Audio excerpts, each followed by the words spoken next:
I don't really know what to say. Like, I've just sat through an hour's worth of live stream from Mercedes for a car that looks pretty much the same but with some red flecks on. I feel a little bit trolled, a little bit robbed. We've been teased with all this red all weekend and then, yeah.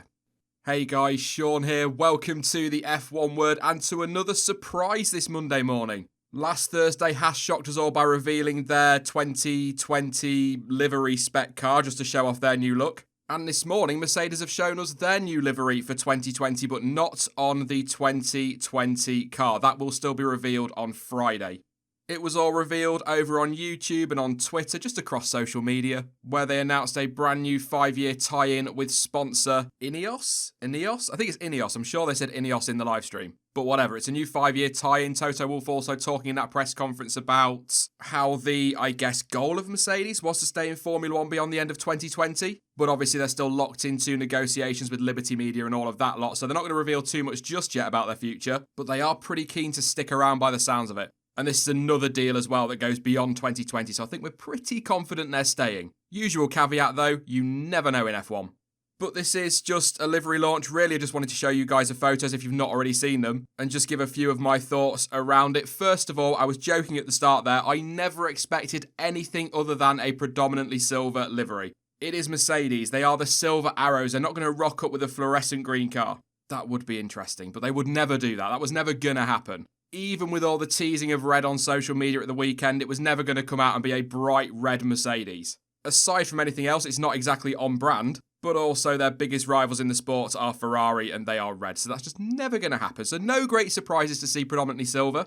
And although it is nice to see a few little shots of red on there, something a little bit different, it does look a little bit last minute to me. I'm sure it's not, but it does look a little bit like they signed the paperwork with the new sponsor this morning and went, oh crap, we've got to put some red on this car. But that's probably just me being an old man and, I don't like change and all of that kind of thing. Just one thing I do want to address about this livery. There were a few people in the live chat over on YouTube saying that they've got rid of Nicky's red star. But apparently that's not the case. It is still there next to the 44, so no worries there. I had a feeling that was always going to be there or will always be there, and that's good. I never thought they were going to get rid of that. I think that is there as long as Mercedes are in Formula 1, to be honest. And you know what? Rightly so, it should be. Like I say, though, it's not terrible. I think it's going to be a grower, this one, to be honest. I just don't think it's very imaginative, but I guess, like I say, there's not really a lot you can do when your name is a Silver Arrows. You can't go an all-red car. You can't really go predominantly red. I don't know. It is what it is. There's not really much you can say. It is literally just a livery on an old car. In fact, apart from the few red accents, it is pretty much an old livery on an old car. And some of you might say, well, hang on a minute, Sean, if there's nothing really to say about it and it's not that imaginative, what's the point in the video? But then you don't understand, I probably get a lot of shit for not doing a video on this channel for a livery launch. That is how it goes. Excuse the language. Yep, I'm British. We've got to be careful with our language. But the stuff we're really looking forward to is this coming Friday with Mercedes revealing their sort of actual 2020 car, even though that won't be complete. So I could talk more about Mercedes and all that then. But the big takeaways from today, 5-year deal with their new sponsor, their principal sponsor or principal partner, I think they've called it. Toto Wolff pretty much confirming that Mercedes want to stay in F1. It's just about negotiations now. And he did also say that the ideal situation for the team is that the partnership stays together between them and Lewis Hamilton beyond the end of this year. So there we go, really. I guess those 3 takeaways are probably more important than the actual livery today, but it's nice to see something new.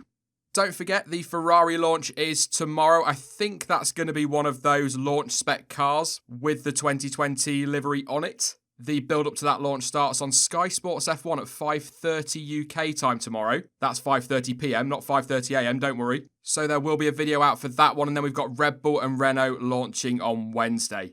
Like I say, just a quick reaction video here for this one, but let me know in the comment section what you think of this revolutionary new Mercedes livery. But I will be back tomorrow evening with the Ferrari launch. I think I'm just going to call these reactions because that's pretty much what they are. Because that's pretty much all they can be. But I will be back tomorrow evening with that one. But don't forget, in the meantime, you can follow me over on social media. And all of the links you need for that, as always, are in the description down below. But as ever, thank you for watching. And I'll catch you all in the next one. Bye-bye.